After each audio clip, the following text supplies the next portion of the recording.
안녕하세요, 여러분. 굿모닝 행정학 진행하는 여러분의 영디 최영희입니다.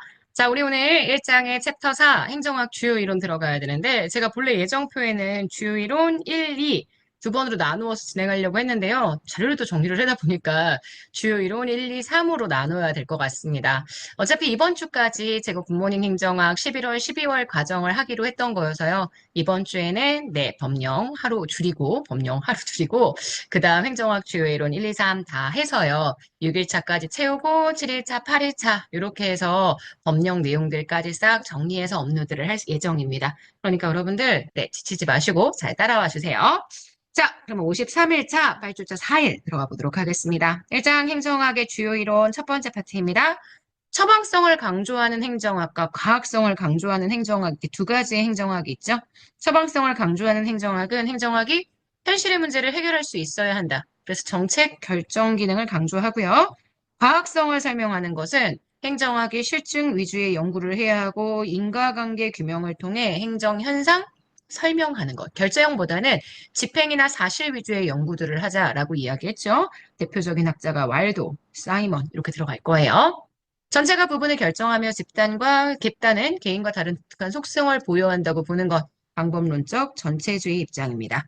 미국의 행정학은 19세기 정치학에서 출발해서 정치학, 경영학 이렇게 두 가지와 삼각구도의 관계 속에서 발전했다라고 이야기를 했고 사실 정치학에 상당히 많은 부분이 예속되어 있었기 때문에 정치학으로부터의 분립, 이게 우드로 윌슨 행정학의 아버님이 하셨던 거라고 얘기를 했었죠.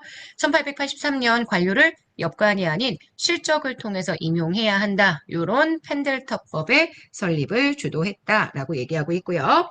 펜들턴법을 논리적으로 뒷받침하기 위해서 윌슨이 발표한 논문, 바로 행정의 연구, The Study of Administration이라고 얘기를 합니다. 자, 고전기 행정학은 정치학과 구분되는 행정학을 정립하기 위해서 행정의 독자성을 강조했고 이게 윌슨이 했었던 내용들이죠. 그래서 윌슨, 행정의 연구라는 논문을 통해 부패한 정치로부터 행정을 좀 분리시켜야 한다. 행정은 경영학이 강조하는 능률성을 추구해야 한다. 이런 걸 강조했습니다. 자, 아홉 번째, 테일러의 과학적 관리론, 시간과 동작에 대한 연구. 요거에 따라서 과학적인 분석을 하죠. 합리적으로 근로자의 노동량을 측정하고 이를 표준화했다라고 얘기할 수 있고요. 행정관리론의 대표적인 학자는 귤릭입니다. 귤릭의 모형이 바로 관리자의 일곱 가지 기능, 강조하면서 포스트 코브라는 그러한 모형을 주장했었죠. 행정관리론은 환경과의 관계에서 개방체제적인 관점이 아닌 폐쇄체계적인 관점에 입각해서 조직 외부 환경 변화에 대해서 고려하지 않고 어느 상황에든 사용할 수 있는 유일 최선의 관리 방법을 추구했다라고 볼 수 있습니다. 자, 인간관계로는 조직 내 사회적 능률성을 향상시킬 수 있는 인간적 민주적 관리 방법들을 연구하죠. 보선 실험은 연구의 결과 본래 의도와 달리 과학적 관리법을 비판하게 됐고요. 심리적 관리 기법들을 중시하며 인간관계론의 탄생에 기여했습니다. 그래서 인간관계론 나오죠. 인간관계론은 환경유관론, 환경에 대한 관심이 있기는 했습니다. 하지만 환경의 영향성을 배제하고 연구했기 때문에 폐쇄적인 환경관을 전제로 한다라고 얘기할 수 있죠. 자, 시장 실패 이후에 행정부는 정책 입안 기능을 담당하게 됐고 입법부에 대해서 지지력을 발휘하기 시작해서 정부의 적극적인 정치 개입이 요구되는 상황을 만들게 됐다. 이렇게 얘기할 수 있습니다. 그래서 요 행정국가 시기에 오히려 연구의 방향은 가치지향적인 연구 안 하고요. 사실 중심의 연구, 행태주의적 연구들 진행하죠.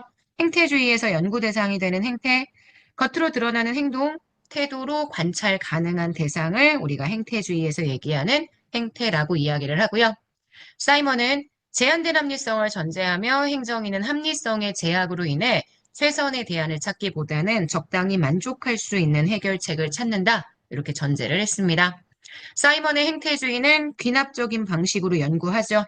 논리실증주의의 방식을 통해 하나하나의 행태를 관찰하고 이걸 통해 보편적인 결론을 내려고 하는 그런 연구들을 진행했다라고 얘기할 수 있죠. 사이먼의 행태주의는 행정의 과학성을 추구합니다. 행정은 가치 문제에 개입하지 않아야 한다라고 주장하고요. 그래서 정치행정의 새 이원론을 특징으로 하고 있다. 이렇게 볼 수 있죠. 행태주의는 의사결정을 둘러싸고 일어나는 인간의 다양한 행태들, 이에 대한 이론 정립에 기여했다라고 볼 수 있고요. 자, 신행정운동, 신행정학이죠. 실증주의적 사회과학에 대한 반성, 1960년대 후반에 미국의 사회적 혼란에 대응하기 위해 비판, 개혁의 정신을 담은 행정학 운동이라고 얘기할 수 있습니다. 자, 신행정학은 1968년 미국의 시라큐스 대학에서 열린 미노브룩 회의에서 왈도, 프레드릭슨, 마리니, 소장파학자들이 기존 행정학의 한계를 지적하면서 등장했고, 이전에 있었던 행태주의와 비교했을 때에는 가치 지향적인 행정학 운동들을 하고자 했다. 이렇게 얘기할 수 있습니다. 신행정학은 사회적인 불균형을 바로잡기 위해 차별적 조치, 그래서 사회적 형평성을 행정의 이념으로 제시하고요. 후기 행태주의, 가치, 실천성 이런 것들에 관심을 갖죠. 사회의 적실성을 높이고자 하는 연구를 진행한다. 이렇게 볼 수 있습니다. 현상학은 후기 행태주의와 함께 신행정학을 구성하는 대표적인 이론이죠. 논리실증주의의 반대, 신행정학의 연구 방법이라고 말씀을 드렸습니다. 현상학은 행정 현상을 연구할 때 행태주의가 부탁하지 못하는 내면적인 의미를 이해하는 것이 필요하다. 이렇게 강조했고요. 하몬의 행위 이론은 행정에서 의사결정이라는 행위에 숨겨진 의미를 탐색하고 이해하는 것이 중요함을 강조하는 이론입니다. 주관주의는 눈에 보이는 행태가 아닌 의도된 행위에 초점을 맞추어서 의미를 파악하는 것에 주력할 걸 주장하죠. 비판행정학, 담론이론 모두 다 이 신행정학 계열의 이론들에서 출발을 했고요. 비판행정학은 비판이론의 관점에서 행정을 설명하고요. 이 비판행정학의 핵심 내용이 담론을 통한 행정 가치를 만들어주자. 담론 이론이고요.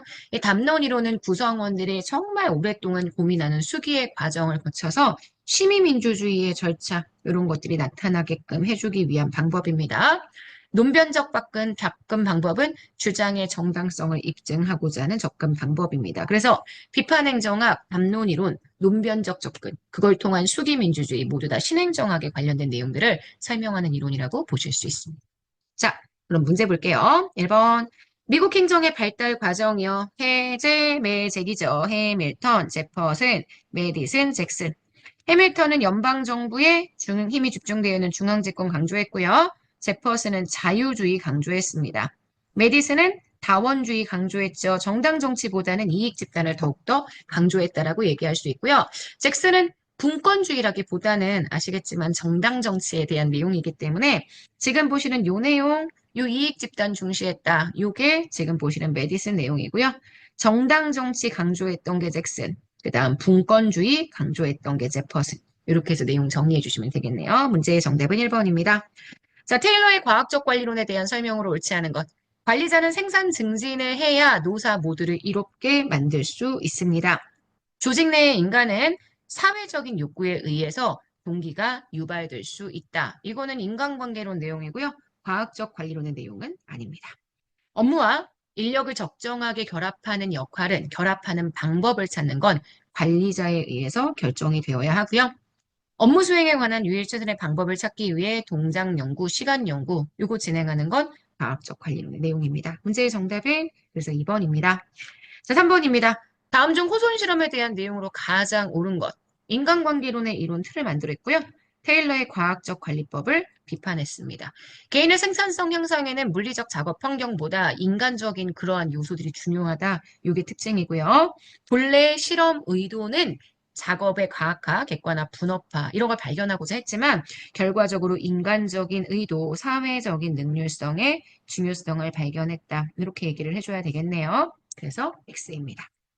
4번입니다. 행태론적 접근 방법에 대한 설명으로 옳지 않은 것. 사회 현상을 관찰 가능한 객관적인 대상으로 보며 논리실증주의를 신봉하고요. 행태의 규칙성, 인과성은 경험적 입증이 가능하다고 봅니다.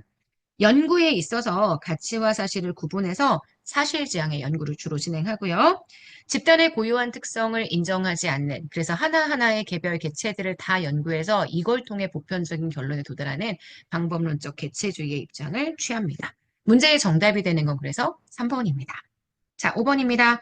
신행정학의 특징으로 옳은 것, 논리실증주의를 기반으로 한 실증적인 연구를 지향하고요.